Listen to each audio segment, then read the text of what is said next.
புத்தி என்பது முதல் வகுப்பு படிப்பது போல, அறிவு என்பது 2ஆம் வகுப்பு படிப்பது போல. 2ஆம் வகுப்பு படிக்க வேண்டும் என்றால் முதல் வகுப்பும் தெரிந்திருந்தால்தான் முடியும். அப்படி ஞானம் என்பது 3ஆம் வகுப்பு படிப்பது போல. புத்தி, அறிவு, அடுத்தது இன்னும் கொஞ்சம் அதிகமாக ஞானம் வரும். விவேகம் என்பது 4ஆம் வகுப்பு படிப்பது போல. புத்தி, அறிவு, ஞானம், விவேகம் எல்லாவற்றையும் நாம் தெரிந்து கொள்வது. நம்முடைய பிதாவாகிய தேவனுடைய அன்பும் ஆண்டவராகிய இயேசு கிறிஸ்துவின் கிருபையும் சமாதானமும் உங்கள் அனைவரோடும் கூட இன்றைக்கும் இருப்பதாக. தலைப்பு: நான் உன்னை விட்டு விலகுவதும் இல்லை, உன்னை கைவிடுவதும் இல்லை. நீதிமொழிகள் 1ஆம் அதிகாரம் 1 முதல் 3 வசனங்கள். இந்த நீதிமொழிகள் புத்தகம் சுமார் 3000 வருடங்களுக்கு முன்பாக எழுதப்பட்டது. கிமு 930 நாட்களில் எழுதப்பட்டது என்று சொல்லப்படுகிறது. அந்த காலத்தில் தாவீதின் குமாரனான சாலமோன் ராஜாவாக இஸ்ரவேலை அரசாண்டார். அதாவது இஸ்ரவேலின் முதல் ராஜாவாக சவுல் அபிஷேகம் பண்ணப்பட்டார். அதன் பிறகு தாவீதையா அபிஷேகம் பண்ணப்பட்டார். தாவீதையாவின் முதிர் வயதில் சாலமோன் ராஜாவானார். தாவீதின் குமாரனான சாலமோன். இப்படி இருக்க சுமார் 3000 வருடங்களுக்கு முன்பாக எழுதப்பட்ட இந்த புத்தகம் இன்றும் நம் வாழ்க்கையில் பயன்படக்கூடியதா இருக்கிறது. மனிதர்கள் எல்லோரும் மனிதர்கள் தான். அந்த காலத்தில் வாழ்ந்தவர்களும் மனிதர்கள் தான், இந்த காலத்திலும் மனிதர்கள் தான். அதாவது உணர்வுகள், அறிவு, நினைவு இவையெல்லாம் ஒன்றுதான். அந்த காலத்தில் வாழ்ந்த மனிதர்களின் உணர்வுகள் எப்படி இருந்ததோ அதே போலதான் நமக்கும் இருக்கிறது. உணர்வுகளும் நினைவுகளும் நம்மளுடைய செயல்களும் குணங்களும் எல்லாம் ஒன்றாக தான் இருக்கிறது. அப்படி இருக்க காலம் என்ற ஒரு காரணத்தை சொல்லி பழையது புதியது என்று நினைக்க கூடாது. எல்லா காலத்திற்கும் பொருந்தக்கூடியது நீதியும் நியாயமும் ஞானமும் மதியீனமும் எல்லா காலத்திலும் உள்ளதுதான். அதனால் இந்த காலத்தில் நாம் வாழ்ந்தாலும் எல்லா காலங்களும் கர்த்தருடையவை. கர்த்தர் தான், மனிதன் மனிதன் தான். அந்த காலத்தில் வாழ்ந்த மனிதர்களைப் போலதான் நாமும் இருக்கிறோம். இதை தெளிவாய் புரிந்து கொள்ள வேண்டும். அதாவது உணர்வுகள், அறிவு போன்றவை அந்த காலத்திற்கும் இந்த காலத்திற்கும் பொதுவானவை. வேத வசனமும் ஞானமும் மதியினமும் ஒன்றுதான். அப்படி இருக்க இந்த வேத வசனமும் நமக்கு பொருந்தும். அதாவது தாவீது ராஜாவின் குமாரனான சாலமோன் ராஜா அரசாங்க பொறுப்பை ஏற்றவுடன் கர்த்தருக்கு பலி செலுத்துகிறார். 1000 பலிகளை, ஸ்தோத்திர பலிகளை செலுத்துகிறார். கர்த்தருக்கு தேவாலயத்தில் பலி செலுத்துகிறார். அதாவது புதிய தேவாலயம் கட்டுகிறார். சாலமோன் ராஜா முதல் கட்டுகிறார். அதை கட்டி கர்த்தருக்கு பலி செலுத்தும் போது கர்த்தரிடத்தில் வரத்தை பெற்றுக் கொள்கிறார். அதாவது இந்த உலகத்தில் பிறந்த, இதுவரைக்கும் பிறந்த மனிதர்களிடம் இனி பிறக்க போகிற மனிதர்களை காட்டிலும் உனக்கு ஞானத்தை கொடுத்தேன் என்று கர்த்தர் ஆசீர்வதிக்கிறார். இப்படி கர்த்தருடைய ஆசீர்வாதத்தால் பெற்ற, ஞானம் பெற்ற மனிதன் தான் சாலமோன் ராஜா. அப்படிப்பட்ட ஆசீர்வாதத்தை பெற்றவர், ஞானத்தை பெற்றவர் எழுதிய மொழிகள் தான் நீதிமொழிகள். இந்த நீதிமொழிகள் 31 புத்தகங்களாக நமக்கு வேதாகமத்தில் கொடுக்கப்பட்டிருக்கிறது. இதில் பல நீதிமொழிகளை சாலமோன் ஐயா எழுதினார். சிலவற்றை வேறு மற்றவர்கள் எழுதினார்கள். இப்படி இருக்க அவர் ஞானத்தை குறித்தும் புத்தியை குறித்தும் மனிதனுடைய வாழ்வை குறித்தும் பல காரியங்களை நமக்கு இங்கு சொல்லிக் கொடுத்திருக்கிறார். இதை படிக்கும் போது சிறு வயதில் இருப்பவர்களிலிருந்து பெரியவர்கள் வரைக்கும் இதை படித்து கற்றுக்கொள்வது மிகவும் நல்லது. வாலிப பிள்ளைகள் கட்டாயம் படித்து தெரிந்து கொள்ள வேண்டும். 12 வயதிற்கு மேற்பட்டவர்கள் சிறு பிள்ளைகள் முதல் படிக்க வேண்டும். அல்லது 12 வயதிலாவது இந்த புத்தகத்தை படித்து விட வேண்டும். அப்படி படித்தால் மிகவும் நன்மைகளை பெற்றுக்கொள்ளலாம். ஞானமும் புத்தியும் வரும். அதாவது எந்த வயதில் இருப்பவர்களா இருந்தாலும் தங்கள் வாழ்க்கையில் செய்கிற காரியங்கள், படிக்கிறவர்களாக இருந்தாலும் வேலைக்கு செல்கிறவர்களாக இருந்தாலும் முதிர் வயதுள்ளவர்களாக இருந்தாலும் தங்கள் பிரச்சனைகளை மேற்கொள்ள மன நிம்மதியுடன் வாழ ஞானம் தேவை. அதாவது நீதிமொழிகளை கற்றால் ஞானம் வரும். ஞானம் பெற்றுக்கொள்ளலாம். நம்முடைய புத்தி, அறிவு, ஞானம், விவேகம் பெருகும். சரி, இதை குறித்து நாம் ஆழமாக சற்று சிந்திப்போம். நீதிமொழிகளை படிப்பதினால் என்ன பலன் உண்டாகும் என்று இந்த வசனத்தில் கொடுக்கப்பட்டிருக்கிறது. நீதிமொழிகளை படித்தால், இந்த வேத பகுதியை படிக்கும் பொழுது நீ ஞானத்தையும் போதகத்தையும் அறிந்து கொள்ளலாம், புத்திமதிகளை உணர்ந்து கொள்ளலாம், நீதி, நியாயம், விவேகம், நிதானம் போன்ற உபதேசங்களை நாம் பெற்றுக் கொள்ளலாம்.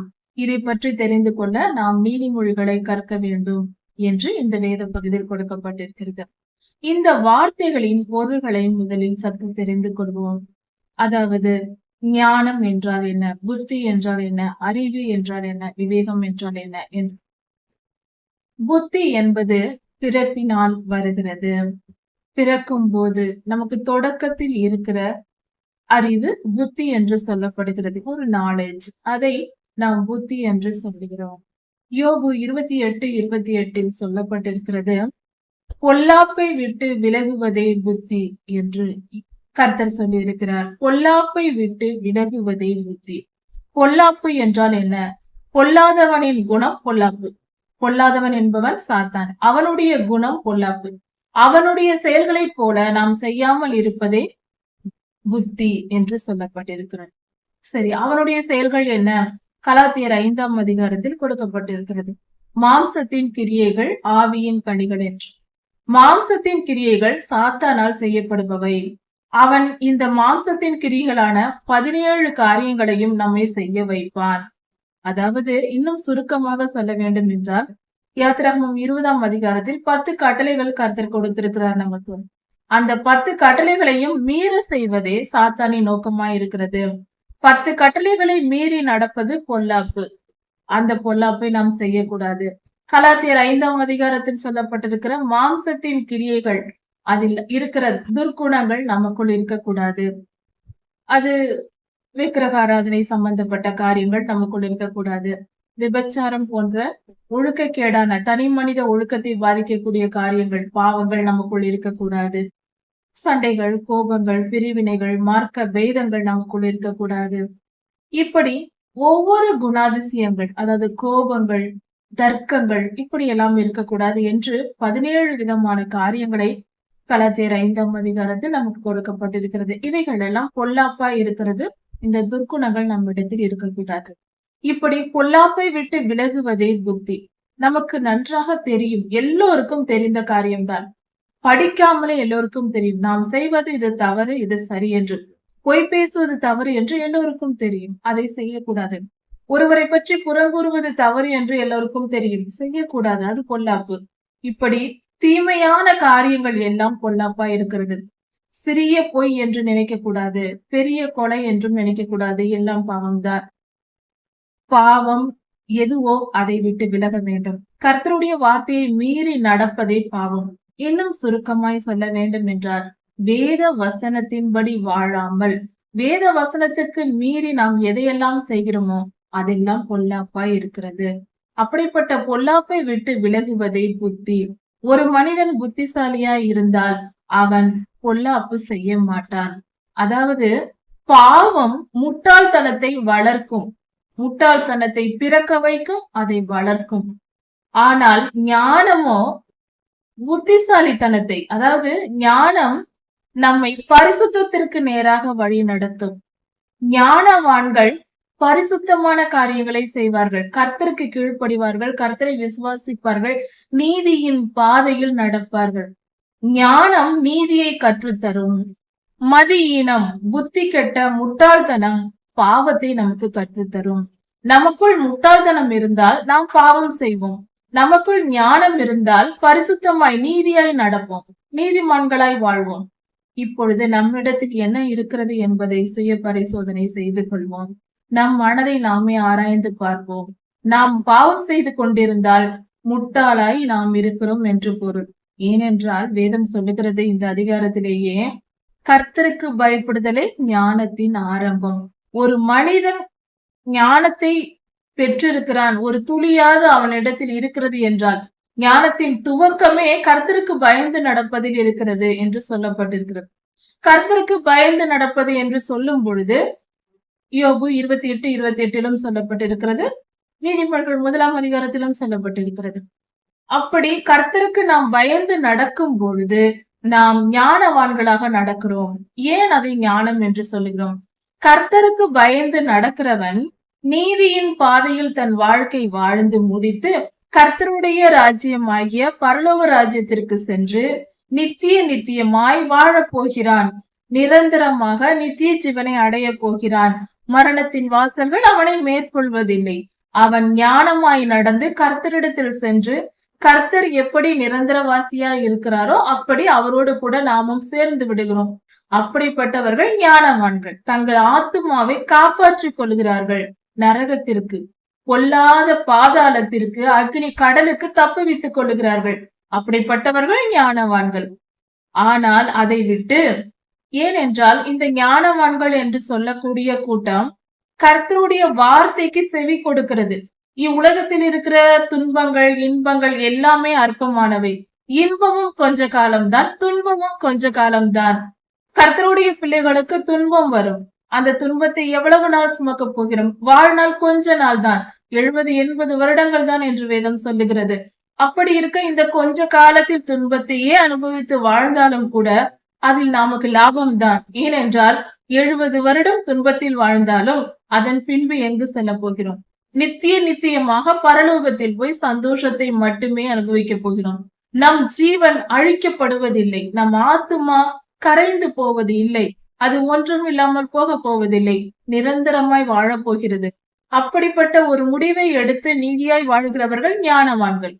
அதை விட்டுவிட்டு பொல்லாத சாத்தானின் பேச்சை கேட்டு இந்த உலகத்தின் இச்சைக்கு இடம் கொடுத்து இந்த உலக ஆசைகளுக்கு, பாவ ஆசைகளுக்கு, பொல்லாப்புக்கு, கண்களின் இச்சை, மாம்சத்தின் இச்சை, ஜீவனத்தின் பெருமை, சுயநலம் போன்ற காரியங்களுக்கு இடம் கொடுத்து இவ்வுலகத்தின் வாழ்க்கையில் எல்லோரையும் போல கர்த்தருடைய பிள்ளைகள் வாழ்ந்தால் அவர்களுடைய நிலை என்னாகும்?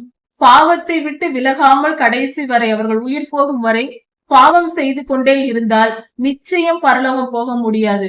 கிருபை என்பது பாவத்தை விட்டு விலக்குவதற்கு நமக்கு வேத வசனம் கொடுக்கப்பட்டிருக்கிறது. கர்த்தர் அந்த விஷயங்களை நமக்கு வெளிப்படுத்துகிறார். அதுதான் கிருபை. அதற்காக நீ பாவியாகவே இரு, நான் எடுத்துக்கொள்கிறேன் என்றால் வேத புத்தகம் நமக்கு தேவையே இல்லை. வேத புத்தகத்தை கர்த்தர் கொடுத்திருக்க மாட்டார். அதாவது பாவம் செய்கிற எல்லோரும் பரலோகத்திற்கு போகலாம். கடைசி மூச்சு இருக்கிற வரை பாவம் செய்தாலும் நான் என்னுடைய முடிவு, நான் கர்த்தரை ஏற்றுக்கொண்டதால் நான் கர்த்தரிடத்தில் போய்விடுவேன் என்று நினைத்தால் அது புத்திசாலித்தனம் அல்ல, ஞானமுள்ள நினைவுகள் அல்ல. ஏனென்றால் அந்த மனிதன் உயிர் போகும்போது என்ன நிலையில் இருக்கிறானோ அதுதான் அவனுடைய நிரந்தரமான நிலை, அந்த ஆத்மாவின் நிலை.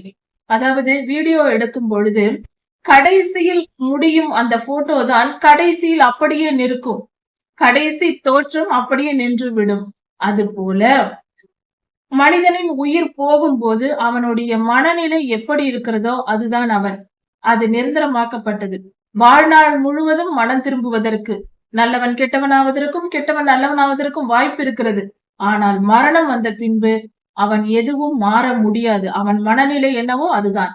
அப்படி இருக்கும் பொழுது நித்திய ஜீவனை சுதந்திரிக்க வேண்டும் என்றால் நாம் மனம் திரும்பி விட வேண்டும். இந்த வாழ்நாள் என்பது நமக்கு வாய்ப்பாக கொடுக்கப்பட்டிருக்கிறது. இந்த வாய்ப்பு தான் கிருபை. கர்த்தர் நமக்கு கொடுத்திருக்கிற வாய்ப்பு வாழ்நாள் கிருபை. இந்த வாழ்நாள் முழுவதும் நம்மை போஷித்து நம்மை பாதுகாத்து வளர்க்கிறார், அது கிருபை. வேத புத்தகத்தை நமக்கு கொடுத்திருக்கிறார். அவருடைய சத்தியத்தை நமக்கு போதிக்கிறார். பரிசுத்த ஆவியை நமக்கு கொடுத்திருக்கிறார். நீதியின் பாதையில் நம்மை மனதிரும்ப பண்ணுவதற்கு ஊழியங்களை எழுப்பி ஊழியத்தின் மூலம், பல ஊழியங்கள் மூலம் நம்மை பலப்படுத்துகிறார். இப்படியெல்லாம் செய்வதுதான் தேவ கிருபை. இதையெல்லாம் எதற்கு செய்கிறார்? நாம் மனம் திரும்பிவிட வேண்டும், பரிசுத்தம் அடைய வேண்டும் என்பதற்கே. அப்படி தேவையில்லை என்றால் இத்தனை செயல்களும் தேவையே இல்லை. ஊழியர்களே தேவையில்லை. உலகத்தில் ஊழியங்களே தேவையில்லை. பாவிகள் எல்லாம் பரலோகத்திற்கு போவதா இருந்தால் ரட்சிக்கப்பட்ட அனைவரும் கர்த்தருடைய பரிசுத்த இரத்தத்தால் கழுவப்பட்டு அவர்களுடைய ஆவி சுத்திகரிக்கப்பட்டிருக்கும். ஆனால் ஆத்துமாவோ அந்த மாம்ச சுபாவங்கள், பாவத்தின் சுபாவங்கள் அதில் இருக்கும். அது எல்லாம் மனம் திரும்பி மாற வேண்டும். நாம் நம் மனதை கட்டுப்படுத்தி திருந்த வேண்டும். அதற்கு பெயர்தான் மனம் திரும்புதல். அந்த மனம் திரும்புதல் தேவை என்பதனால்தான் இந்த உலகத்தில் மனித அவதாரம் எடுத்து வந்து நமது ஆண்டவராகிய இயேசு கிறிஸ்து மத்தேயு 4ஆம் அதிகாரத்தில் கொடுக்கப்பட்டிருக்கிறது. மனம் திரும்புங்கள், பரலோக ராஜ்யம் சமீபமாய் இருக்கிறது என்று முதல் உபதேசத்தையே மனம் திரும்புங்கள் என்ற வார்த்தையில் தான் தொடங்கினார். மனம் திரும்ப வேண்டியது அவசியம் என்பதினால்தான் அப்படி நமக்கு ஆரம்பித்தார் கர்த்தர். இப்படி இருக்க நாம் புரிந்து தெளிந்து நடக்க வேண்டும். ஞானமானது நம்மை பரிசுத்த வழியில் நடத்தும். முட்டாள்தனம் நம்மை பாவத்தில் வழி நடத்தும். பாவம் செய்கிறவன் முட்டாளா இருக்கிறான். கர்த்தருடைய வார்த்தையை மீறி நடக்கிறவன் முட்டாளா இருக்கிறான். அவனுக்குள் முட்டாள்தனம் இருக்கிறது. ஆனால் கர்த்தருடைய வழிகளில் நடக்கிறவன் ஞானவானா இருக்கிறான். ஞானம் இருப்பதினால் நன்மை தீமையை அவனால் உணர முடிகிறது. கர்த்தரை அறிந்து கொள்ள முடிகிறது. இதை தெளிவாய் புரிந்து கொண்டு நம் வாழ்க்கையை சரிப்படுத்தி கொண்டு ஞானவான்களாய் மாற வேண்டியது அவசியம். அதற்கு நீதிமொழிகள் புத்தகம் நமக்கு மிகவும் உதவியா இருக்கும். கர்த்தருடைய இந்த பரிசுத்த வார்த்தைகள் நம்மை போதித்து நம்மை ஞானவான்களாக மாற்றும். கர்த்தருடைய போதனைகளை பெற்று நாம் ஞானம் அடைவோம். புத்தி என்பது பிறப்பில் இருந்து வருவது. பிறக்கும் பொழுதே ஒரு மனிதனுக்கு இருக்கக்கூடிய அறிவு புத்தி என்று சொல்லப்படுகிறது. புத்தி என்பது பொல்லாப்பை விட்டு விலகுவது புத்தியாய் இருக்கிறது. தீமையை விட்டு பாவத்தை விட்டு விலகுவது புத்தி. இன்னொரு காரியம் என்னவென்றால், புத்தி என்பது உணர்வை நமக்கு கொடுக்கிறது. புத்திமதிகளை அறிந்து உணர்வடைகிறோம். உணர்வு என்பது ஆத்மாவில் உள்ள காரியம். உணர்வு ஆத்மாவில் நாம் உணர்கிறோம். அந்த உணர்வு, அதாவது ஒரு பாவத்தை செய்ய வேண்டாம் என்று தெரிந்து வைத்திருப்போம், ஆனாலும் அதை செய்து கொண்டிருப்போம். அதற்கு பெயர்தான் உணர்வற்ற நிலை. ஞானம் அறிந்து வைத்திருக்கிறது. அப்படி என்றால் ஞானம் இருக்கிறது என்று பொருள். உணர்வு இருந்தால்தான் அந்த பாவத்தை விட்டு நம்மால் வெளியே வர முடியும். அந்த உணர்வு தான் இந்த உணர்வின் ஆவியானவர். அதாவது ஏசாயா 11ஆம் அதிகாரம் 2ஆம் வசனத்தில் சொல்லப்பட்டிருக்கிறது. ஞானத்தையும் உணர்வையும், கர்த்தருடைய 7 ஆவிகள் சொல்லப்பட்டிருக்கிறது. அதில் ஞானத்தையும் உணர்வையும் அருளும் ஆவியானவர் என்று முதலில் கொடுக்கப்பட்டிருக்கிற அந்த பரிசுத்த ஆவியானவர் இந்த நீதிமொழிகள் புஸ்தகத்தை நாம் படிக்கும் பொழுது நமக்குள் வந்து வாசமாய் இருந்து நமக்கு புத்தி, அறிவு, ஞானம், விவேகம் எல்லாவற்றையும் போதித்து நம் வாழ்க்கையை தெளிவுள்ளதாக வெளிச்சமானதாக மாற்றுகிறார். நாம் மிக தெளிந்தவர்களாய் நாம் இருப்போம் இந்த புத்தகத்தை படிக்கும் பொழுது. அடுத்தது, புத்தி என்பது பிறப்பினால் வருவது. அறிவு என்பது என்ன? அறிவு என்பது இந்த உலகத்தில் நாம் பிறந்ததற்கு பின்பு ஒரு செயலை செய்வதற்கு நாம் கற்றுக்கொள்கிறோம். பிறந்தவுடன் ஒவ்வொரு காரியத்தையும் சிறு குழந்தையா இருக்கும் பொழுதே கற்றுக்கொள்கிறோம். தண்ணீர் இது, பால் இது, ஆகாரம் இது என்று கற்றுக்கொள்கிறோம். தாய் தந்தையை தெரிந்து கொள்கிறோம். வீட்டில் உள்ள பொருட்களை தெரிந்து கொள்கிறோம். அந்த வீடு என்ற உலகத்தை முதலில் தெரிந்து கொள்கிறோம். அதன் பின்பு உறவினர்களை தெரிந்து கொள்கிறோம். அதன் பின்பு படிக்க செல்லும் போது படித்து படிப்பறிவை தெரிந்து கொள்கிறோம். சமுதாயத்தில் பழகி மற்றவர்களோடு பழகி பல காரியங்களை தெரிந்து கொள்கிறோம். மனிதர்களின் சுபாவங்களை தெரிந்து கொள்கிறோம். பொருள்களின் பெயர்களை தெரிந்து கொள்கிறோம். நிறங்களையும் உருவங்களையும் இப்படி பல காரியங்களை அறிந்து கொள்கிறோம். இதையெல்லாம் தெரிந்து கொள்வதுதான் அறிவு. அறிவு என்பது கற்றுக்கொண்டு வருவது. புத்தி என்பது பிறப்பினால் வருவது. அறிவு என்பது கற்றுக்கொள்ளுதல். கற்றுக்கொண்டு அறிவை பெருக்கிக் கொள்ள முடியும். இந்த அறிவுக்குள் புத்தி அடங்கி இருக்கிறது. புத்தி என்பது முதல் வகுப்பு படிப்பது போல, அறிவு என்பது 2ஆம் வகுப்பு படிப்பது போல. 2ஆம் வகுப்பு படிக்க வேண்டும் என்றால் முதல் வகுப்பும் தெரிந்திருந்தால்தான் முடியும். அப்படி ஞானம் என்பது 3ஆம் வகுப்பு படிப்பது போல. புத்தி, அறிவு, அடுத்தது இன்னும் கொஞ்சம் அதிகமாக ஞானம் வரும். விவேகம் என்பது 4ஆம் வகுப்பு படிப்பது போல. புத்தி, அறிவு, ஞானம், விவேகம் எல்லாவற்றையும் நாம் தெரிந்து கொள்வது. இப்படி அறிவையும் நாம் அறிந்து கொள்கிறோம். கற்று அறிந்து கொள்வது, பாடம் படித்து அறிந்து கொள்வது, அனுபவங்களால் அறிந்து கொள்வது, இவைகள் எல்லாம் அறிவாயிருக்கிறது. ஞானம் என்பது ஆவிக்குரிய அறிவு. கர்த்தருக்கு பயப்படுதலே ஞானத்தின் ஆரம்பம். ஆவியின் மண்டலத்தை அறிந்து கொள்ளுதல். நம்மை படைத்த சிருஷ்டிகர் ஒருவர் இருக்கிறார். கர்த்தர் என்று ஒருவர் இருக்கிறார். அவர் தெய்வம். அவர் நமக்குள் இருக்கிறார். அவர் நம்மை ஆளுகை செய்கிறார். அவரே நம்மை பிறப்பித்திருக்கிறார் என்பதை உணர்ந்து அவருக்கு பயந்து நாம் எப்பொழுது நடக்க தொடங்குகிறோமோ கர்த்தர் நம்மை பார்த்து கொண்டிருக்கிறார். நான் போய் பேச மாட்டேன், தவறு செய்ய மாட்டேன், நீதியாய் வாழ்வேன் என்று பயந்து நாம் நடக்க தொடங்கும் போது பொல்லாப்பை விட்டு விலகுகிறோம். அவர் இருக்கிறார், அவர் நம்மை ஆளுகை செய்கிறார், அவரே நம்மை பிறப்பித்திருக்கிறார் என்பதை உணர்ந்து அவருக்கு பயந்து நாம் எப்பொழுது நடக்க தொடங்குகிறோமோ, கர்த்தர் நம்மை பார்த்து கொண்டிருக்கிறார். நான் போய் பேச மாட்டேன், தவறு செய்ய மாட்டேன், நீதியாய் வாழ்வேன் என்று பயந்து நாம் நடக்க தொடங்கும் போது பொல்லாப்பை விட்டு விலகுகிறோம். திருட சொன்னால் திருட மாட்டோம், பொய் சொல்ல சொன்னால் பொய் சொல்ல மாட்டோம், புறங்கூற சொன்னால் புறங்கூறுதல் செய்ய மாட்டோம், திருட சொன்னால் திருட மாட்டோம், கொலை செய்ய சொன்னால் செய்ய மாட்டோம், பிறர் பொருளை அபகரிக்க சொன்னால் அது இச்சை செய்ய மாட்டோம், இப்படி விபச்சாரம் செய்ய சொன்னால் செய்ய மாட்டோம், கண்களின் இச்சைக்கு இடம் கொடுக்க மாட்டோம், இப்படி பொய் சாட்சி சொல்ல சொன்னால் செய்ய மாட்டோம், இப்படி கர்த்தருக்கு விரோதமாய் விக்கிரக ஆராதனை செய்ய சொன்னால் செய்ய மாட்டோம், இப்படி எல்லா 10 கட்டளைகளையும் மீற செய்கிற பல மனிதர்கள் நம்மைக்கு வந்து போதிப்பார்கள். இதையெல்லாம் செய்யாமல் விட்டு விலகுகிறோம் அல்லவா? கர்த்தருக்கு பயந்து, கர்த்தர் பார்த்து கொண்டிருக்கிறார், நான் செய்ய மாட்டேன், அது பாவம் என்று மனம் திரும்புகிறோம் அல்லவா? அதற்கு பெயர்தான் ஞானம். அந்த ஞானம் என்ற நிலை, ஞானத்தை துவக்கம் கர்த்தருக்கு பயப்படுதல், அதன் பின்பு கர்த்தருக்கு கீழ்ப்படிதல், கர்த்தரை விசுவாசித்தல் என்று பல காரியங்கள் இருக்கிறது. அந்த ஞானத்தை பெற்றுக்கொண்டு அதில் வளர வேண்டும். அதற்கு அடுத்தது விவேகம். இந்த 4ஆம் வகுப்பு விவேகத்தில் புத்தி, அறிவு, ஞானம் 3ம் இருக்கிறது. அதோடு கூட பிறப்பினால் வரும் புத்தியும் இருக்க வேண்டும், அனுபவத்தினாலும் கல்வியினாலும் வருகிற அறிவும் இருக்க வேண்டும், கர்த்தருக்கு பயப்படுகிற ஞானமும் இருக்க வேண்டும், ஆவியின் மண்டலத்தையும் உணர்ந்து கொள்ள வேண்டும், ஏற்றுக்கொள்ள வேண்டும். இதோடு கூட காலத்தை அறிகிற அறிவும் இருக்க வேண்டும். நாம் எந்த காலத்தில் வாழ்ந்து கொண்டிருக்கிறோம், எந்த சூழ்நிலையில் நாம் எப்படி செயல்பட வேண்டும் என்கிற அறிவு, அதற்கு பெயர்தான் விவேகம். இப்படி எல்லாம் சேர்ந்ததுதான் விவேகம். ஒரு மனிதன் விவேகி ஆகிவிட்டால் அவனுக்கு மிஞ்சின ஞானம் இல்லை, அந்த விவேகத்தில் வளர வேண்டும். விவேகி என்றால் 4 குணங்களும் இருக்கிறது என்று பொருள். அந்த மனிதனால் புத்திசாலித்தனமாய் நடக்க முடியும், அறிவுள்ளவனாய் செயல்பட முடியும், ஞானம் உள்ளவனாய் செயல்பட முடியும், விவேகியாய் காலத்தையும் அறிந்து செயல்பட முடியும். அவன்தான் விவேகி. விவேகியாய் நாம் இருக்க வேண்டும். கர்த்தர் இதையே விரும்புகிறார். இப்படி பல காரியங்களை இந்த வேத புத்தகத்தில் நாம் அறிந்து கொள்ளலாம். நீதிமொழிகளை படித்து கற்று ஞானம் பெற்று நம் வாழ்க்கையில் சிறந்து ஓங்குவோம். கர்த்தருக்கு பிரியமாய் நடப்போம், கர்த்தருடைய ராஜ்யத்தையும் சுதந்திரித்துக் கொள்வோம்.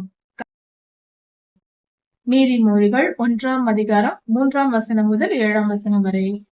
நீதி என்பது என்ன? நீதிமொழிகளை படிப்பதினால் ஞானம் அடைந்து நீதிமான்களாய் வாழ்ந்து கர்த்தருடைய ராஜ்யத்தை அடைய முடியும். மதியீனமாய் வாழ்ந்தால் பாவம் செய்து அக்னி கடலுக்கு கொண்டு போகப்படுவோம்.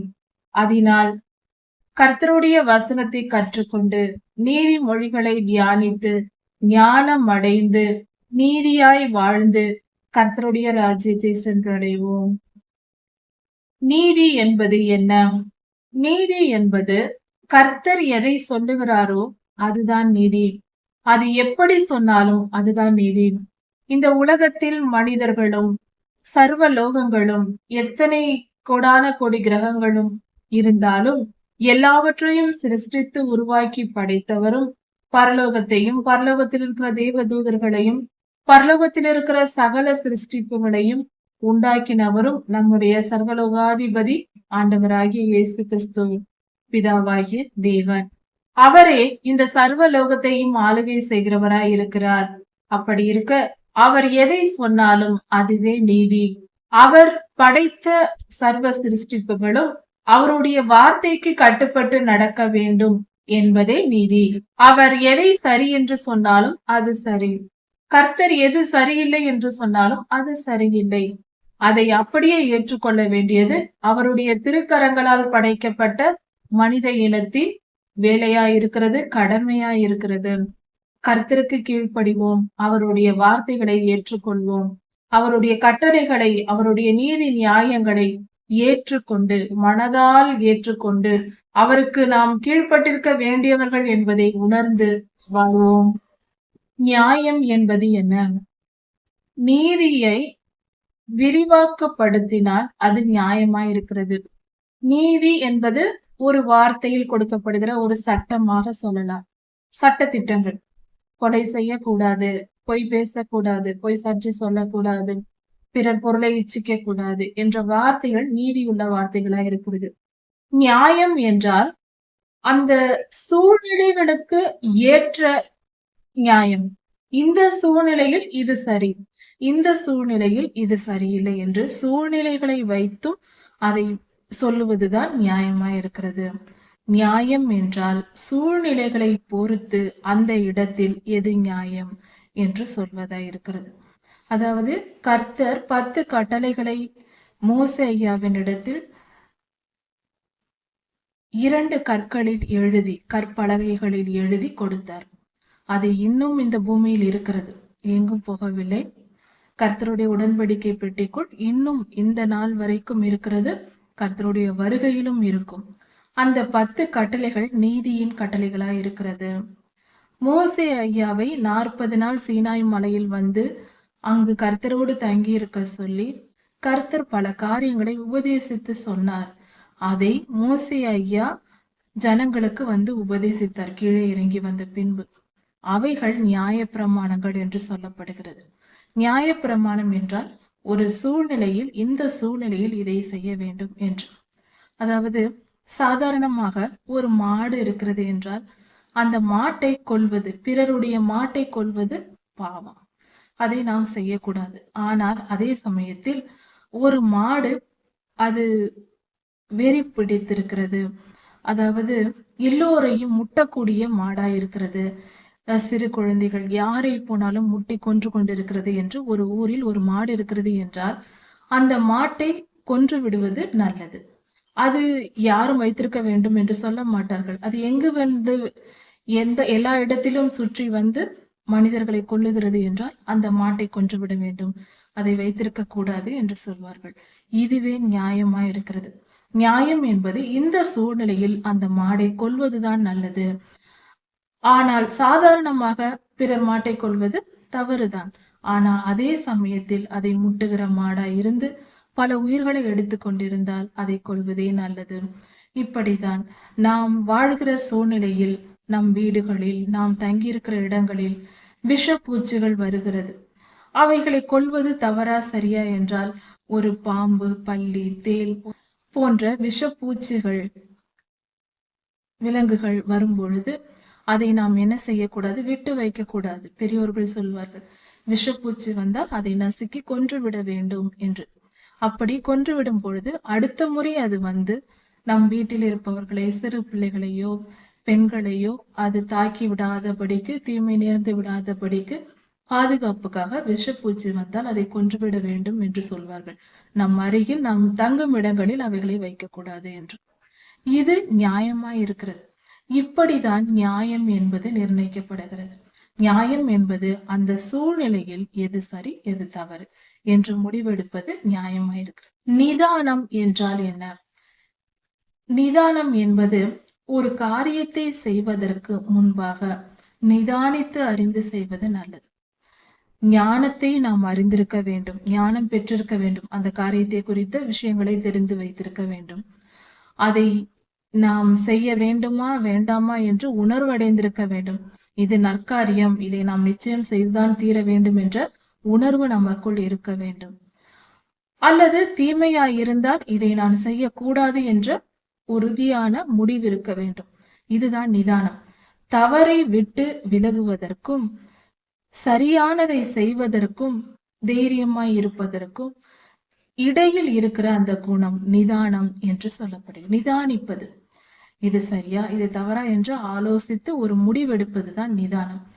எடுத்த உடனே நமக்கு என்ன தோன்றுகிறதோ, கோபம் வந்தால் கோபப்படுவது, அமைதியா இருந்தால் அமைதியா இருப்பது, சிரிப்பு வந்தால் சிரிப்பது என்று உடனுக்குடன் அப்படியே செய்யாமல் நிதானித்து செயல்படுவது.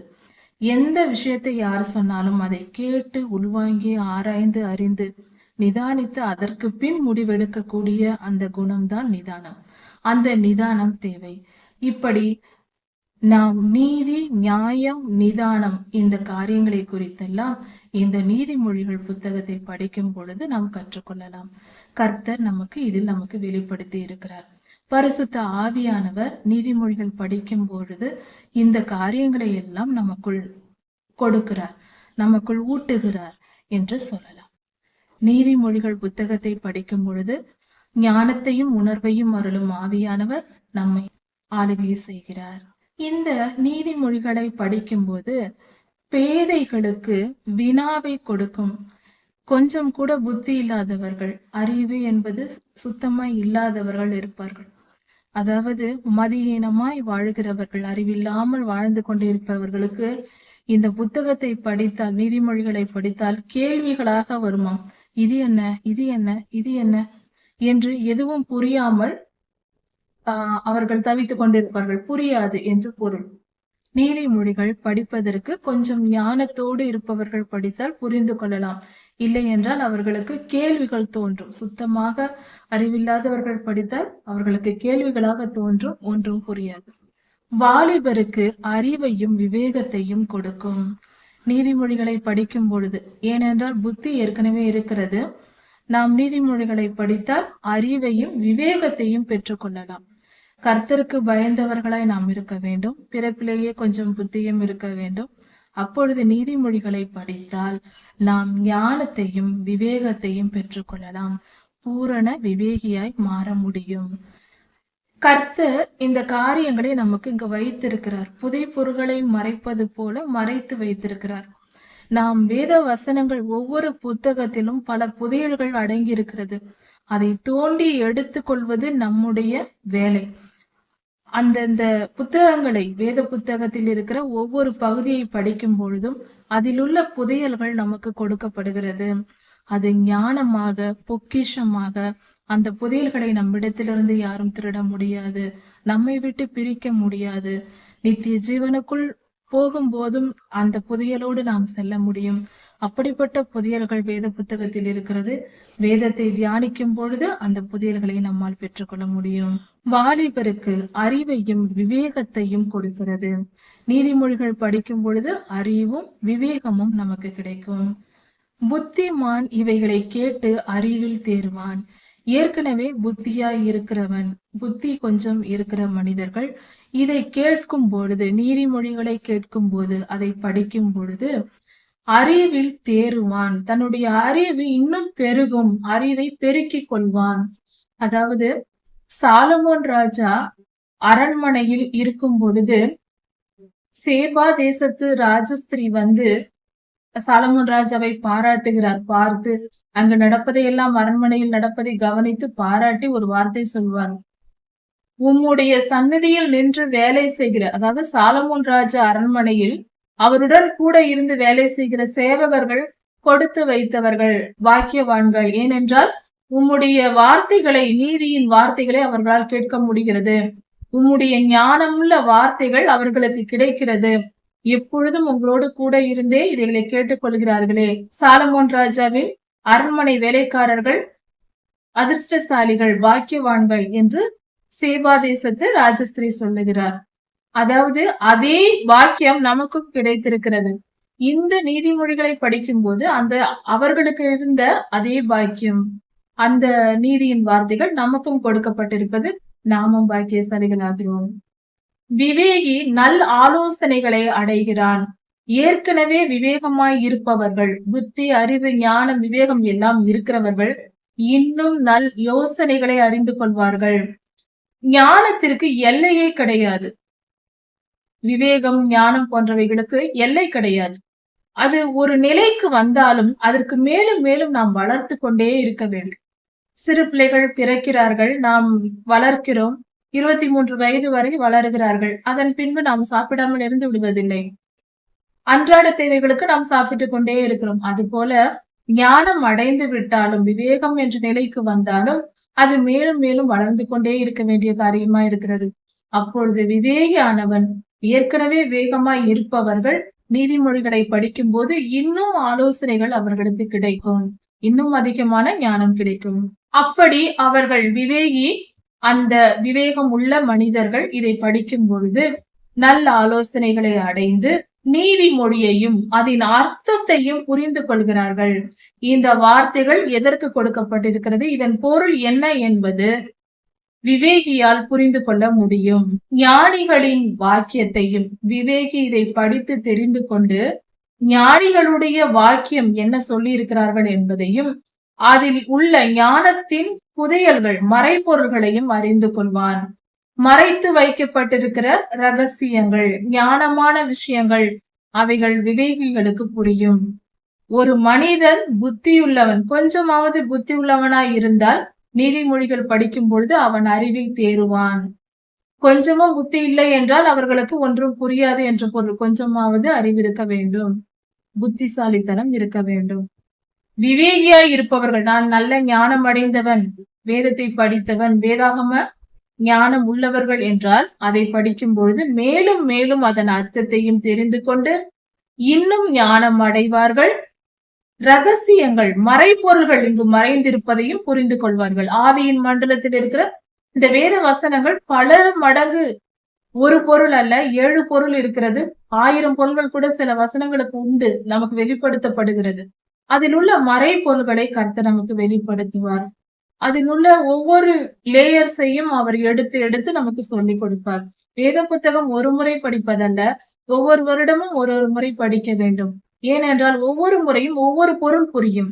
10 முறை படித்தால் 10 விதமான பொருள்கள் நம்ம தெரிந்து கொள்ளலாம். வேத புத்தகத்தில் ஒரு வசனத்தை ஒரு முறை படிக்கும் பொழுது அதே பொருளை கொடுக்கும் என்று சொல்ல முடியாது. ஆதியாகமத்திலிருந்து வெளிப்படுத்தல் வரைக்கும் ஒரு முறை படித்துவிட்டு 2வது முறை படிக்கும் பொழுது புதிய பொருள் புரியும் வேதாகமத்தை குறித்து. 3ஆம் முறை படித்தால் 3வது ஒரு புதிய பொருள் கிடைக்கும். வேதாகமத்தை கர்த்தருடைய ஆலோசனைகள் கிடைக்கும். அடுத்தது இப்படி படிக்க படிக்க ஒவ்வொரு முறையும் தெரிந்ததே படித்த புத்தகத்தையே படிக்கிறோம் என்ற நினைவே நமக்கு வராது. உலகத்தில் இருக்கிற எல்லா புத்தகங்களையும் ஒரு முறை படித்து விட்டு 2ஆம் முறை படித்தால் ஏற்கனவே படித்தது தானே என்று தோன்றும். ஆனால் வேத புத்தகம் மட்டும் 100 முறை படித்தாலும் 100வது முறையும் புதிய அர்த்தம் புரியும். அதனால் நமக்கு சோர்ந்தே போகாது. அது மட்டுமல்ல, புதிய புதிய காரியங்களை நாம் பெற்றுக்கொண்டே இருக்க லேயர்ஸாக நமக்கு கிடைத்துக் கொண்டே இருக்கும். விவேகம் உள்ளவர்கள் நல்ல ஆலோசனைகளையும் வேதாகமத்தில் உள்ள புதை பொருள்களையும் நீதிமொழிகளை படித்து அறிந்து கொள்வார்கள். கர்த்தருக்கு பயப்படுதலே ஞானத்தின் ஆரம்பம். மூடர் ஞானத்தையும் போதகத்தையும் அசட்டை பண்ணுகிறார்கள் என்று சொல்லப்பட்டிருக்கிறது. ஞானம் உள்ளவர்கள் கர்த்தருக்கு பயந்து நடப்பார்கள், அல்லது கர்த்தருக்கு பயந்து நடக்கிறவர்களே ஞானம் உள்ளவர்கள். கர்த்தர் இருக்கிறார், அவர் நம்மை எப்பொழுதும் பார்த்து கொண்டிருக்கிறார். நம்முடைய செயல்கள் எல்லாம் பரலோகம் கவனித்துக் கொண்டிருக்கிறது. நம்முடைய செயல்கள் கவனிக்கப்படுகிறது பரலோகத்தால். கர்த்தர் சகலத்தையும் அறிந்து வைத்திருக்கிறார். அப்பொழுதுதான் நியாய தீர்ப்பு நாளில் நமக்கு நியாயம் தீர்க்க முடியும். நாம் என்ன செய்கிறோம் என்று தெரியாமல் கர்த்தர் எப்படி கடைசி காலத்தில் நியாய தீர்ப்பை கொடுப்பார்? அதனால் நாம் என்ன செய்கிறோம் என்பதை எப்பொழுதும், எல்லா நேரத்திலும், எல்லா காலத்திலும் நம்முடைய செயல்கள் யாவும் கவனிக்கப்பட்டு கொண்டிருக்கிறது. கர்த்தருடைய ஆவியானவரை அதை கவனித்துக் கொண்டிருக்கிறார். கர்த்தருடைய தேவ தூதர்கள் கவனித்துக் கொண்டிருக்கிறார்கள். அப்படி இருக்க நம்முடைய ஆத்மாவிலும் அது பதிவு செய்யப்படுகிறது. நம்முடைய செயல்கள், நம்முடைய நினைவுகள் நம் ஆத்மாவில் பதியப்பட்டு நம் வாழ்நாள் முடிந்து நாம் கர்த்தரிடம் செல்லும் பொழுது, அப்பொழுது நம் ஆத்மா அது பொய் சொல்லாது, அது தனக்குத்தானே உண்மையை சொல்லிவிடும். நாம் என்ன செய்தோம், என்ன செய்யவில்லை என்பதை நம் ஆத்மாவே அங்கு சாட்சியிடும். அதாவது ஒரு சிடி பிளேயர் நமக்குள் வைக்கப்பட்டிருப்பது போல அதில் நாம் செய்கிற செயல்கள் எல்லாம் பதிவாகி கொண்டு இருக்கிறது. அது சரியானது, தவறானது எல்லாம் பதிவாகி கொண்டிருக்கிறது. பரலோகத்திற்கு செல்லும் போது அது பொய் சொல்லாது, அப்படியே உண்மையை எடுத்து சொல்லிவிடும். ஞானம் உள்ளவர்கள் கர்த்தருக்கு பயந்து கர்த்தருக்கு கீழ்ப்படிந்து நீதியாய் வாழ்வார்கள். நீதியாய், நியாயமாய், பிறருக்கு துன்பம் விளைவிக்காமல், சுயநலமாய் இல்லாமல், பெருமை கொள்ளாமல் வாழ்வார்கள். நீதியின் பாதையில் நடந்து பாவம் செய்வதற்கு விலகி பரிசுத்தமான காரியங்கள், தான தர்மங்கள், நல்ல காரியங்கள் செய்ய விரும்புவார்கள். அப்படி செய்கிறவர்கள் கர்த்தருக்கு பயந்து நடக்கிறவர்கள். அவர்கள் புத்திசாலிகள், ஞானவான்கள் என்று வேதம் சொல்லுகிறது. மூடர்களோ, மூடர்கள் என்றால் புத்தி இல்லாதவர்கள். புத்தி இல்லாதவர்கள் என்ன செய்வார்கள்? மூடர் ஞானத்தையும் போதகத்தையும் மாஸ்தட்டை பண்ணுகிறார்கள். அதை கேவலமாக அற்பமாக எண்ணுகிறார்கள். நல்ல விஷயங்கள் சொன்னால் அதை மூடர்கள் ஏற்றுக்கொள்ள மாட்டார்கள். அதை ஒரு பொருட்டென்று எண்ண மாட்டார்கள். அதற்கு மதிப்பு கொடுக்க மாட்டார்கள். அந்த வார்த்தைகளுக்கு நாம் நல்ல காரியங்களை போதித்தால் அவர்கள் ஏற்றுக்கொள்ள மாட்டார்கள். இதெல்லாம் ஒரு விஷயமா என்று மட்டமாக பேசுவார்கள். அந்த வார்த்தைகளுக்கு மரியாதை இருக்காது. இப்படிப்பட்டவர்களே மூடர்களா இருக்கிறார்கள். நன்மை தீமையை எடுத்து சொல்லும் பொழுது, ஞானமான காரியங்களை போதிக்கும் போது, அதை கடிந்து கொண்டு வழி நடத்தும் போது அதை ஏற்றுக்கொள்கிறவர்கள் புத்திசாலிகள், ஞானிகள். ஆனால் நம்மை கண்டித்து நல்ல வழியில் ஒருவர் நடத்தும் பொழுது அதை ஏற்றுக்கொள்ளாமல் அவர்களை அற்பமாய் எண்ணுவது, அவர்களுடைய புத்திமதிகளை அற்பமாய் எண்ணுகிறவர்கள் புத்தி இல்லாதவர்கள். ஆதலால் நாம் எப்பொழுதும் கர்த்தருக்கு பயந்து நடக்க வேண்டும். கர்த்தருக்கு பயந்து ஞானவான்களாய் வாழ வேண்டும். நீதியின் பாதையில் நடக்க வேண்டும். நீதி, நியாயம், தர்மம், பிறர்க்கு உதவுவது, நம்மாலான எல்லோருக்கும் உதவிகளை செய்வது, நாம் நல்லவர்களாய் வாழ்வது, இதற்கான முயற்சிகளை செய்ய வேண்டும். கர்த்தருக்கு கீழ்ப்படிய வேண்டும். கர்த்தரை விசுவாசம் வைக்க வேண்டும். ஒழுக்கமாகவும் கருப்பு நெறியுடனும் வாழ வேண்டும். இதுவே ஞானவான்களின் செயல். மூடர்கள் இப்படி செய்ய மாட்டார்கள். பாவ காரியங்களில் ஈடுபடுவார்கள் என்று வேதம் சொல்லுகிறது. அதனால் நாம் ஞானம் அடைந்து ஞானவான்களாய் நீதியின் பாதையில் நடந்து கர்த்தருடைய ராஜ்யத்தை சுதந்திரித்துக் கொள்வோம். அதற்கான மனம் திரும்புதலை இன்றே நாம் ஏற்படுத்திக் கொள்வோம். கர்த்தர் நமக்கு நீதியின் பாதையில் நடக்க உதவி செய்வார். முடியாது என்று நினைக்க வேண்டாம். வேத புத்தகத்தை வாசித்து அதன் பொருளை புரிந்து கொள்ளவும் அதன்படி நடக்கவும் நம்மால் முடியும். அதற்கு பரிசுத்த ஆவியானவர் நமக்கு உதவி செய்வார். அதனால் கர்த்தருக்கு கீழ்ப்படைந்திருப்போம். நான் உன்னை விட்டு விலகுவதும் இல்லை, உன்னை கைவிடுவதும் இல்லை என்று சொன்ன நம் தகப்பன் நம்முடன் இருந்து நம்மை நீதியின் பாதையில் வழி நடத்துவார். நாம் ஒப்பு கொடுத்தால் போதும், அவர் நம்மை வழி நடத்துவார். நீதிமொழிகள் 1:8 முதல் 24 வரை. என் மகனே, உன் தகப்பன் புத்தியை கேள், உன் தாயின் போதகத்தை தள்ளாதே. கர்த்தர் நம்மிடம் சொல்லுகிற வார்த்தையா இருக்கிறது. உன் தகப்பன் புத்தியை கேள். பரலோகத்தில் இருக்கிற நம்முடைய பிதாவாகிய தேவனுடைய வார்த்தையை கேட்டு நடக்க வேண்டும் என்ற ஒரு பொருள். நம்மை பெற்றெடுத்த தகப்பன், நம்மை பெற்ற தகப்பன் அப்பாவை அவர் சொல்லும் காரியங்களை கேட்டு நடக்க வேண்டும். தகப்பன் புத்தியை கேள். அவர்கள் புத்தி சொல்லும் பொழுது, நம் தகப்பன் நமக்கு புத்தி சொல்லும் பொழுது அதை கேட்டு நடக்க வேண்டும். மீறி கொண்டு நான் கேட்க மாட்டேன் என்று தெரியக்கூடாது. இது கர்த்தருக்கு பிரியமான செயலாயிருக்கிறது. எந்த தகப்பனும் தன் பிள்ளைக்கு தீமையை சொல்ல மாட்டார்கள். எவ்வளவு தீயவர்களாய் இருந்தாலும் கூட, துன்மார்க்கர் கூட தன் பிள்ளைகளுக்கு சொல்லும் பொழுது நன்மையே சொல்வார்கள்.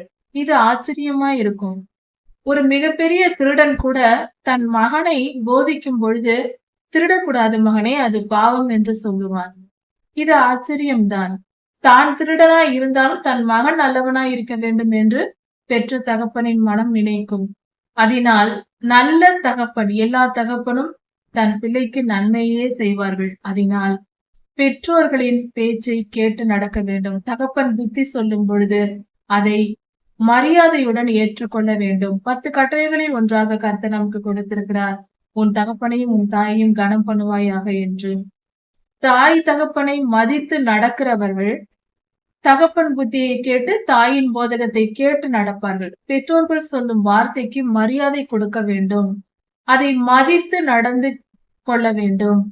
பெரியோர்கள் சொல்லும் வார்த்தை, நம் பெற்றோர்கள் சொல்லுகிற வார்த்தையை, பெற்றோர்கள் மேல் மரியாதை இருந்தால்தான் பெற்றோர்கள் சொல்லும் வார்த்தையை நமக்கு கேட்க தோன்றும். பெற்றோர்களை அவமரியாதை பண்ணுவது, அவர்களை மதிக்காமல் பேசுவது, நடந்து கொள்வது தவறு. நம் மனதில் அவமரியாதை பெற்றோர்கள் மேல் இருக்கக்கூடாது. அது மகா பாவமாய் இருக்கிறது. எந்த பெற்றோர்களும் தன் பிள்ளைகளுக்கு நன்மையே செய்கிறவர்களாய் இருப்பதினால்தான் கர்த்தர் இந்த வார்த்தையை நமக்கு சொல்லி இருக்கிறார். பெற்றோர்களின் புத்தியை கேட்டு அவர்கள் போதகத்தை தள்ளாமல் கேட்டு நடந்து கொள்ள வேண்டும். அப்படி பெற்றோர்களின் புத்திமதிகள் நமக்கு என்னவா இருக்கும் என்றால், நம் கழுத்தில் அணிகிற ஒரு சங்கிலி போல இருக்குமா? ஒரு தங்க சங்கிலி நம் கழுத்தில் அணியும் பொழுது அது அழகாக இருக்கும். நம் தலையில் கிரீடம் சூட்டப்பட்டால் அது அழகாக இருக்கும். இந்த உலக அழகி பட்டம் வைக்கும் பொழுதெல்லாம் கிரீடத்தை பெண்கள் மேல் வைப்பார்கள். அந்த அழகி பட்டம் பெற்ற பெண் மேல வைப்பார்கள். பார்ப்பதற்கு அவ்வளவு அழகாக இருக்கும். அவர்கள் கழுத்தில் ஒரு தங்க சங்கிலி போட்டால் அது அழகா இருக்கும். அதுபோல பெற்றோர்களின் புத்திமதி நமக்கு அழகை தரும். அப்படி என்றால் மரியாதையை, கௌரவத்தை கொடுக்கும். பலர் பாராட்டும்படி நம் வாழ்க்கை இருக்கும். பெற்றோர்களின் புத்திமதிகளை கேட்டு நடந்தால் மற்றவர்கள் நம்மை பாராட்டும்படி நாம் வாழ்வோம். பெற்றவர்களின் வார்த்தைக்கு செவி கொடுத்து, பெற்றவர்களுக்கு மரியாதை கொடுத்து, அவர்கள் புத்திமதிகளை கேட்டு நடப்பவர்களை பலரும் பாராட்டுவார்கள். அவர்கள் நல்லவர்களாக நீதியின் பாதையில் நடப்பார்கள் அந்த பிள்ளைகள் என்று பொருள். என் மகனே, பாவிகள் உனக்கு நயங்காட்டினாலும் சம்மதியாதே. பாவிகள் என்ன செய்வார்கள்? அடுத்தவர்கள், பாவம் செய்கிறவர்கள், தங்கள் வாழ்க்கையை தாங்கள் ஒழுங்காக வாழாதவர்கள் என்ன செய்வார்கள்? நமக்கு நயம் காட்டுவார்கள். அப்படி என்றால், நயம் காட்டுவது என்றால் ஒரு தவறான காரியத்தை சரி என்று சொல்வார்கள். அது இன்பமானது என்று சொல்வார்கள். உதாரணத்திற்கு, ஒரு சிகரெட் குடிக்கிற பழக்கம் இருக்கிற ஒரு மனிதன் இருக்கிறான் என்றால், அவன் தன் நண்பனுக்கு என்ன சொல்லுவான்? இதை குடித்து பார், இந்த சிகரெட்டை எடுத்து கொண்டு பார், இந்த சாராயத்தை குடித்து பார், அது எவ்வளவு இன்பமா இருக்கும் தெரியுமா? இது மிகவும் நல்லது. இதெல்லாம் குடிக்காவிட்டால் வாழ்க்கையில் என்ன இருக்கிறது இன்பம் என்று இப்படியாக நயந்து பேசுவது, அந்த இச்சையை தூண்டும்படி பேசுவது, அந்த பொருளை நாம் எடுத்துக்கொள்ள வேண்டும், அந்த கெட்ட பழக்கத்திற்கு நாம் அடிமையாக வேண்டும் என்று நம் மனதில் தோன்றும்படியாக அவர்கள் பேசுவார்கள். அதற்கு பெயர்தான் நயங்காட்டி பேசுவது. ஒருவன் பாவி என்றால் அவன் வார்த்தையை நீ நம்பாதே. பாவம் செய்கிறவனின் வார்த்தை பரிசுத்தமாய் இருக்காது. இதுவே கர்த்தர் நமக்கு கொடுக்கிறது. இதை சங்கீதம் 1ஆம் அதிகாரத்திலும் கொடுக்கப்பட்டிருக்கிறதே. துன்மார்க்கருடைய ஆலோசனையை கேட்காது என்று வேதம் சொல்லுகிறது. அப்படி என்னால் ஒரு மனிதன் தான் பாவம் செய்யும் போது நான் மட்டும் பாவியாய் இருப்பானேன், மற்றவர்களும் பாவம் செய்தால் எல்லாம் சரிதான் என்று ஆகிவிடும் என்ற நினைப்பு அவனுக்கு வரும். தான் குற்றத்தை மறக்க மற்றவர்களையும் குற்றவாளியாக்க நினைப்பான். அதனால்தான் பாவிகளுடைய வார்த்தைக்கு செவி கொடுக்க கூடாது. அவர்கள் தங்கள் வாழ்க்கையில் ஒழுக்கம் இல்லாதவர்களா இருக்கும் பொழுது அவர்களோடு நாம் சேரக்கூடாது. அவர்கள் வார்த்தைகளை கேட்கவோ நம்பவோ கூடாது. பாவிகள் நயம் காட்டி என்ன செய்வார்கள்? அவர்களுடைய நோக்கம் என்ன? அந்த பாவிகள் என்ன சொல்வார்கள் என்றால், எங்களோட வா என்று கூப்பிடுவார்கள். அவர்கள் என்ன செய்கிறார்களோ அதே போல நாம் செய்யும்படியாக நம்மை அழைப்பார்கள். அழைத்து, நீயும் எங்களோட வா, நாம் எல்லாரும் போய் குற்றமற்றவர்களை இரத்தம் சிந்தும்படி பிடிப்போம். குற்றமற்றவர்களை பிடிப்போம். எந்த குற்றமும் இல்லாதவர்கள், பரிசுத்தமாய் இருக்கிறவர்கள், அவர்களை இரத்தம் சிந்தும்படி பிடிப்போம். அவர்களை நாம் கொன்று போடுவதற்கு அவர்களை கொன்று போடுவோம். அவர்கள் ஒரு தவறும் செய்வதில்லை, அவர்களை விட்டு வைக்க கூடாது. நம்மை போல அவர்கள் இல்லை, அதனால் நாம் அவர்களை கொன்று போடுவோம். அவர்கள் குற்றமற்றவர்கள், அவர்களை கொன்று போட்டு நாம் காரணமே இல்லாமல் பிடிப்போம். அதாவது வீண் பழியை அவர்கள் மேல் சுமத்தி நாம் அவர்களை பிடித்து விடுவோம். அவர்களை கொடுமைப்படுத்துவோம். துன்மார்க்கர் கர்த்தருடைய பிள்ளைகள், குற்றமற்ற பரிசுத்தமாய் வாழ்கிற ஒரு தவறும் செய்யாதவர்கள், பாவம் செய்யாத மனிதர்களை காரணமே இல்லாமல் அவர்களை பிடித்து நாம் அவர்களை அடிமைப்படுத்திக் கொள்வோம். நம் பேச்சு கேட்கும்படி அவர்களை செய்வோம். அவர்களை துன்பப்படுத்தி நாம் வேடிக்கை பார்ப்போம். அவர்கள் அழுவதையும் அவர்கள் துன்பப்படுவதையும் நாம் பார்த்து சந்தோஷப்படுவோம் என்று அவர்கள் நம்மை கூப்பிடுவார்கள். அவர்களே பாவிகள். அவர்கள் பாவம் செய்வார்கள், ஒரு குற்றமும் செய்யாதவர்களுக்கு தீமை செய்வார்கள், நம்மையும் செய்ய தூண்டுவார்கள். இப்படிப்பட்டவர்கள் பேச்சை கேட்கக்கூடாது. அப்படிப்பட்டவர்கள், அந்த பாவிகள் என்ன சொல்வார்கள் என்றால், பாதாளம் மனித ஆவிகளை விழுங்குவது போல நாம் அவர்களை விழுங்கி விடுவோம், அவர்களை முடித்து விடுவோம், அவர்களை ஒன்றும் இல்லாமல் பண்ணி விடுவோம், நீ வா நாமும் சேர்ந்து செய்வோம் என்று கூப்பிடுவார்கள். குழியில் விழுந்தவர்கள் எப்படி விழுங்கப்படுகிறார்களோ அது போல அவர்களை கொன்று போடுவோம். அதாவது இறந்தவர்களை புதைப்பது போல அவர்களை புதைத்து விடுவோம். வா, நாம் சேர்ந்து செய்வோம். அவன் ஒரு குற்றமும் செய்யவில்லை, ஆனால் அவனை விட்டு வைக்க கூடாது. நம் கண்முன் அவன் இருக்கக்கூடாது. நம்மை போல இல்லாதவன், நம்மை போல பாவம் செய்யாதவன் நமக்குள் இருக்கக்கூடாது. அவனை கொன்று விடுவோம் வா என்று நம்மை அழைப்பார்கள். அவர்கள் பின்னே செல்லக்கூடாது. அப்படிப்பட்ட பாவிகள் நம்மை எப்படியெல்லாம் நயம் காட்டுவார்கள். ஒருவன் பாவியாய் இருந்தால் மற்றவர்களை, நம்மையும் பாவியாக்க முயற்சி செய்வான். அவன் என்ன சொல்லுவான் என்றால், பாவம் செய்ய நம்மை அழைப்பான். குற்றமற்றவர்களை கொலை செய்யும்படி, கொலை செய்வதற்கு நம்ம அழைப்பான். நாம் போகக்கூடாது. அது மட்டுமல்ல, பணத்தாசையை காட்டுவான். எப்படி? அதிகமான கொள்ளை பொருள்களை நாம் சம்பாதிக்கலாம். விலை உயர்ந்த பொருட்களை நாம் வீட்டில் நாம் சேர்த்து கொள்ளலாம். வைர நகைகள் வாங்கலாம், பட்டு புடவைகள் வாங்கலாம், நிலங்கள் வாங்கலாம், நிறைய சொத்துக்களை வாங்கலாம், பங்களா வாங்கலாம், கார் வாங்கலாம், வசதியாய் வாழலாம், வா போகலாம் என்று பாவிகள் சொல்வார்கள். நாம் அந்த வார்த்தையை நம்பக்கூடாது. கொள்ளை பொருளினால் நம் வீடுகளை நிரப்புவோம், கொள்ளையடித்து நிரப்புவோம். அதாவது அவர்கள் பணம் சம்பாதிக்க அழைப்பது நேர்மையான வழியில் அல்ல, பாவ வழியில். பாவம் செய்து சுலபமாக பணம் சம்பாதித்து விடும் வழிகள், பாவமான வழிகள். நீ அநீதி செய்து, அநீதியாய் அக்கிரமமாய் பொய் சொல்லி ஏமாற்றி தந்திரமாய் பேசி நாம் சம்பாதிக்கலாம் வா என்று அழைப்பார்கள். அப்படிப்பட்டவர்கள் பேச்சை நாம் கேட்கக்கூடாது. அவர்கள் என்ன சொல்லுவார்கள் என்றால், எங்களோட பங்காளியா இரு, நீயும் நானும் நண்பர்களாய் இருப்போம், நாம் ஒருவருக்கொருவர் சகோதரர்களைப் போல இருப்போம், நாம் எல்லோருக்கும் நம்முடைய எல்லா பணமும் ஒட்டு மொத்தமாக இருக்கட்டும், நாம் எல்லாம் ஒரு குடும்பம் போல இருப்போம் வா என்று அழைப்பார்கள். அப்படி அவர்கள் உன்னை அழைத்தால், பிறரை கொன்று நல்லவர்களுக்கு கொடுமை செய்து நல்லவர்களை கொன்று வாழலாம், அதிக பணம் அக்கிரமமாய் பாவம் செய்து அதிக பணம் சம்பாதித்து விலை உயர்ந்த பொருள்களை வாங்கி சந்தோஷமாய் வாழலாம் என்றெல்லாம் பாவிகள் நமக்கு நயந்து பேசி நம்மை மயக்கி பேசி அழைப்பார்கள். அப்படிப்பட்ட பேச்சுக்கு மயங்கி அவர்கள் பின் நாம் செல்லக்கூடாது. நம்ம எல்லோருக்கும் ஒரே பை இருக்கும், நம்ம எல்லோருக்கும் ஒரே பணமாய் இருக்கும், நாம் ஒன்றாய் இருக்கலாம் என்று அழைப்பார்கள். நாம் கூட போகக்கூடாது. அப்படி சொல்லுகிறவர்கள் இருந்தால் கொலை செய்வதற்கும் அநியாயமாய் பணம் சம்பாதிப்பதற்கும் தூண்டுகிற பாவிகள் இதையெல்லாம் செய்து என்னோடு கூட இரு என்று அழைத்தால் அவர்கள் வழியில் நடக்காமல் அவர்களை விட்டு விலகி நாம் பிரிந்து வந்துவிட வேண்டும். அப்படிப்பட்டவர்கள் கூட நிற்க கூடாது, அவர்களோடு இருக்கக்கூடாது, பிரிந்து வந்துவிட வேண்டும். அவர்களோடு நட்போ உறவோ இருக்கவே கூடாது. அவர்களுக்கும் நமக்கும் சம்பந்தம் இல்லாமல் விலகி வந்துவிட வேண்டும். அதுவே நம்முடைய பாதுகாப்பு. அப்படிப்பட்டவர்கள் கால்கள் பாவம் செய்து தீங்கு செய்ய, மற்றவர்களுக்கு கெடுதல் செய்ய, தீங்கு செய்ய ஓடும். தீங்கு செய்து ரத்தம் சிந்த தீவிரிக்கிறது. கொலை செய்ய அலைவார்கள், அவர்கள் கொன்று போடுவார்கள். கொலை செய்வது என்றால் பறவைகளையும் மிருகங்களையும் புசிப்பதல்ல. கொன்று புசிப்பது பாவம் அல்ல, அது கொலை அல்ல. அது சாப்பிடலாம், தவறில்லை. ஆனால் கொலை என்றால் மனித உயிரை கொள்வதுதான் கொலை. மனித உயிரை, குற்றம் இல்லாதவர்களை கொன்று போட்டு நாம் வாழலாம் என்று கூப்பிடுவார்கள்.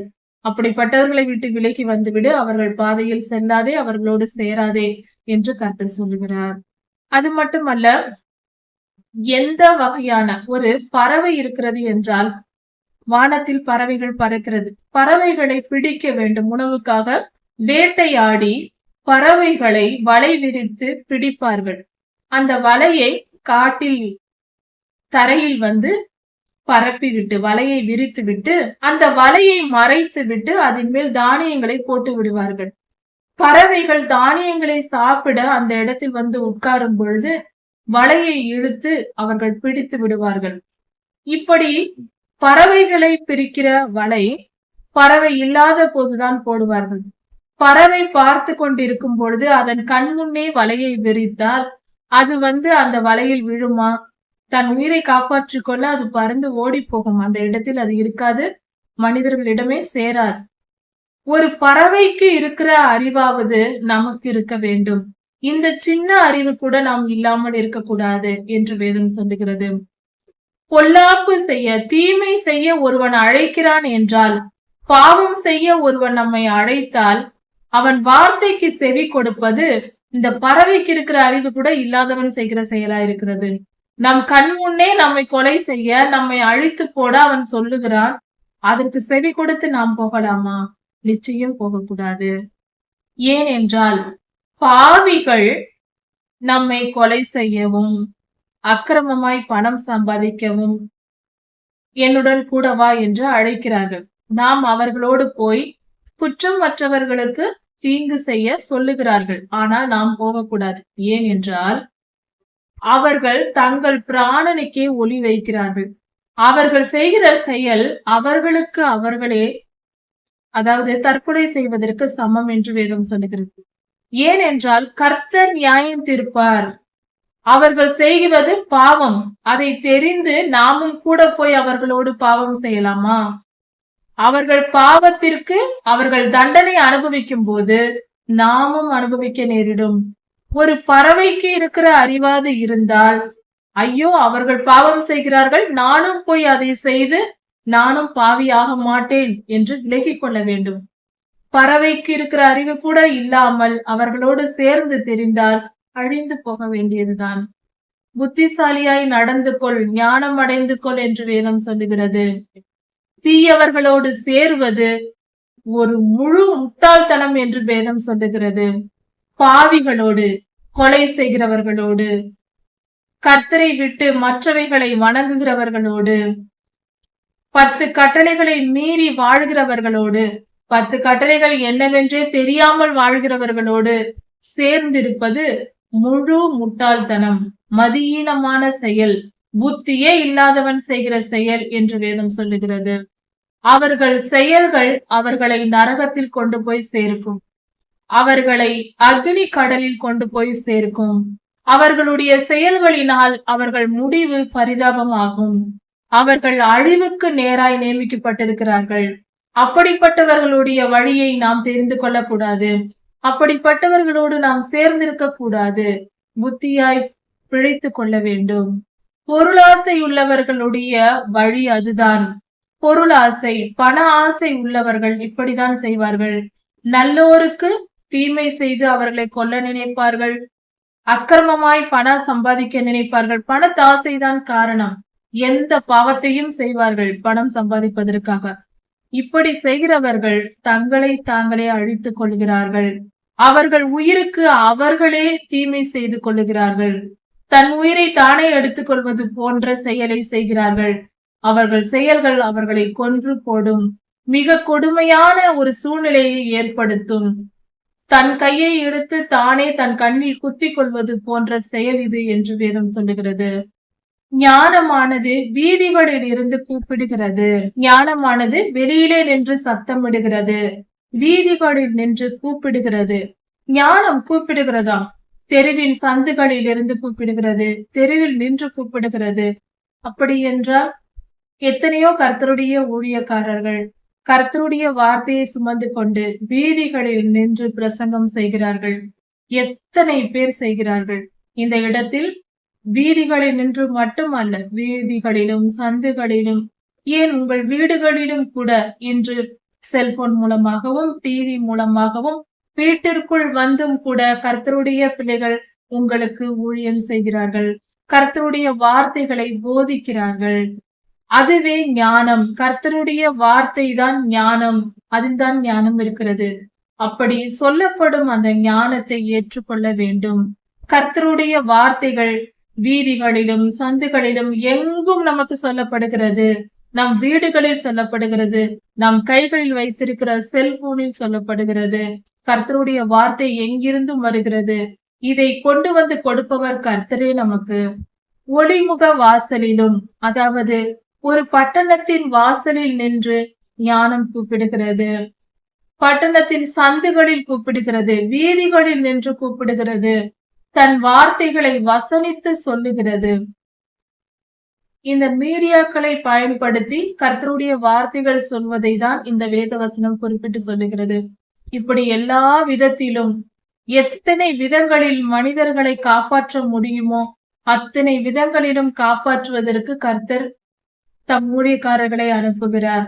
எந்த வார்த்தையாவது கேட்டு யாருடைய ஊழியத்தின் நிமித்தமாவது என் ஜனங்கள் மன திரும்புவார்களா, இவர்களை நாம் மீட்டுக் கொள்ள முடியுமா என்று கர்த்தர் வாஞ்சையாய் காத்திருக்கிறார். ஆசையோடு தம் ஊழியர்களை அனுப்புகிறார். மனம் திரும்புங்கள், கர்த்தருடைய வார்த்தைக்கு செவி கொடுங்கள். இப்படி பல விதங்களில் கர்த்தர் தம்முடைய வார்த்தையாகிய ஞானத்தை அனுப்பினாலும் அதை கேட்பார் யாரும் இல்லை. அதை பயன்படுத்திக் கொள்கிறவர்கள் எத்தனை பேர்? அறிவில்லாதவர்களே, பேதைகளே என்றால் அறிவில்லாதவர்கள். பேதைகளே, நீங்கள் பேதமையை விரும்புகிறீர்கள். அறிவில்லாதவர்கள் முட்டாள்தனத்தை தான் அவர்கள் விரும்புகிறார்கள். அதாவது சினிமா, தேவையற்ற மாயையான காரியங்கள், ஒரு டிவி சீரியல் போன்ற பயனற்ற விஷயங்கள் மேல் ஆசையாய் வெறியாய் அலைகிறார்கள். நிந்தனைக்காரரே, நீங்கள் நிந்தனையில் பிரியப்படுவதும் பிறரை நிந்திப்பது, எப்பொழுதும் மனம் நோக பேசுவது, வேதனைப்படுத்துவதே வேலையாய் இருப்பவர்கள் அதன் மேல் ஆசையாய் இருக்கிறார்களாம். அவர்களுக்கு அதில் ஒரு சுகம் கிடைக்கிறது. அதாவது முட்டாள்தனத்தை விரும்புவது அவர்களுக்கு அது ஒரு சந்தோஷமான செயல். ஒருத்தரை பிறரை நிந்திப்பது, பிறர் மனம் புண்பட பேசுவது, அது அவர்களுக்கு ஒரு சுகமான ஒரு காரியம், இன்பமான ஒரு செயலாய் இருக்கிறது, சந்தோஷமான செயலாய் இருக்கிறது அவர்களுக்கு. நிந்தனைக்காரருக்கு பிறரை நிந்திப்பது சந்தோஷம். மதியினர்கள், புத்தி இல்லாதவர்கள் ஞானத்தை வெறுக்கிறார்கள், ஞானத்தை நேசிப்பதில்லை. ஞானமான காரியங்களை பேசினால் வெறுப்பா இருக்கும், அவர்களுக்கு கசப்பா இருக்கும், பிடிக்காது. எதுவரைக்கும் இப்படி இருப்பீர்கள் என்று வேதம் கேட்கிறது. எதுவரைக்கும் இப்படி இருப்பீர்கள் என்று கர்த்தர் கேட்கிறார். அறிவில்லாதவர்களே, நீங்கள் முட்டாள்தனமான காரியங்களை எதுவரைக்கும் அதையே விரும்பி கொண்டிருப்பீர்கள். பிறரை துன்பப்படுத்துவதையே ஏன் இப்படி எதுவரைக்கும், எத்தனை காலம் பிறரை துன்பப்படுத்துவதில் இன்பம் காண்பீர்கள்? இப்படி இருந்து கொண்டு புத்தி இல்லாமல் முட்டாள்தனமாய் வாழ்கிறவர்களே, உங்கள் மதியினத்தை நீங்கள் எவ்வளவு நாள் நேசிப்பீர்கள் என்று கர்த்தர் கேட்கிறார். எத்தனை காலம் இப்படியே இருப்பீர்கள்? என் கடிந்து கொள்ளுதலுக்கு திரும்புங்கள், நான் கண்டிக்கும் போது திருந்தி விடுங்கள் என்று கர்த்தர் சொல்லுகிறார். நான் கண்டிக்கும் போது திருந்தி விடுங்கள், அது உங்களுக்கு நல்லது. அப்படி நீங்கள் திருந்தி விட்டால், நீங்கள் எத்தனை காலம் இப்படி இருந்தீர்கள்? நான் இப்பொழுது கண்டிக்கிறேன். இப்பொழுது என் வார்த்தைகளை கேட்டு நீங்கள் திருந்தி விட்டால் என் ஆவியை நான் உங்களுக்கு தருவேன். பரிசுத்த ஆவியானவரை நான் உங்களுக்கு தருவேன். என் வார்த்தைகளை உங்களுக்கு அறிவிப்பேன். கர்த்தர் தம்முடைய வார்த்தையாகிய வேத வசனத்தை நமக்கு தெரிவிப்பார், நமக்கு சொல்லிக் கொடுப்பார். அப்பொழுது நாம் பாவத்துக்கு தப்பித்துக் கொள்ளலாம், தீமைக்கு தப்பித்துக் கொள்ளலாம், நல்வாழ்வு பெறலாம். ஆனால் நான் எவ்வளவு கூப்பிட்டும் நீங்களோ கேட்க மாட்டோம் என்கிறீர்கள். நான் கூப்பிட்டாலும் நீங்கள் கேட்பதில்லை. நான் கையை நீட்டினாலும், உங்களை தூக்கிவிட வேண்டும், இழுத்து கொள்ள வேண்டும் என்று நான் கையை நீட்டினாலும் என்னை கவனிப்பது கூட நீங்கள் இல்லை. என்னை நீங்கள் நோக்கி பார்ப்பதில்லை, என்னை கவனிப்பதில்லை, என் சொல்லை கேட்பதில்லை என்று கர்த்தர் வேதனைப்படுகிறார். என் ஆலோசனைகளை எல்லாம் நீங்கள் தள்ளினீர்கள். இப்படியாக கர்த்தர் நமக்கு வாய்ப்பு தருகிறார். அவர் தம்முடைய ஆலோசனையை கொடுத்து நம்மை காப்பாற்ற விரும்புகிறார். நாம் கர்த்தருடைய வார்த்தைக்கு கேட்டு கர்த்தருடைய கடிந்து கொள்ளுதலை ஏற்றுக்கொண்டு மனம் திரும்பினால் நாம் பாவத்துக்கு தப்பித்துக் கொள்ளலாம், தீமைக்கு நம்மை காப்பாற்றிக் கொள்ளலாம், அக்னி கடலில் இருந்து தப்பித்து பரலோகத்திற்கு சென்று விடலாம், கர்த்தருடைய ராஜ்யத்தை சுதந்திரித்துக் கொள்ளலாம். கொஞ்ச காலம் வாழ்கிற இந்த பூமியில் இருப்பவைகளை நினைத்து பார்க்காமல், இதையே உலகம், இதுவே வாழ்வு என்று இருக்காமல், இதை கொஞ்சம் புத்திசாலித்தனமாக யோசிப்போம். முட்டாள்தனமாக இருக்க வேண்டாம். கொஞ்சம் புத்திசாலித்தனமாக இருந்து இந்த வாழ்க்கை கொஞ்ச நாள், இதில் இன்பமோ துன்பமோ பரிசுத்தமாய் வாழ்ந்து நித்திய ஜீவனை அடைய வேண்டியது என்பதே நோக்கமாய் இருக்க வேண்டும். அதுவே சிறந்தது. அதை புரிந்து கொள்வோம். கர்த்தர் உங்களை ஆசீர்வதிப்பாராக. இதன் தொடர்ச்சியை அடுத்த செய்தியில் பார்க்கலாம். மாரநாதா.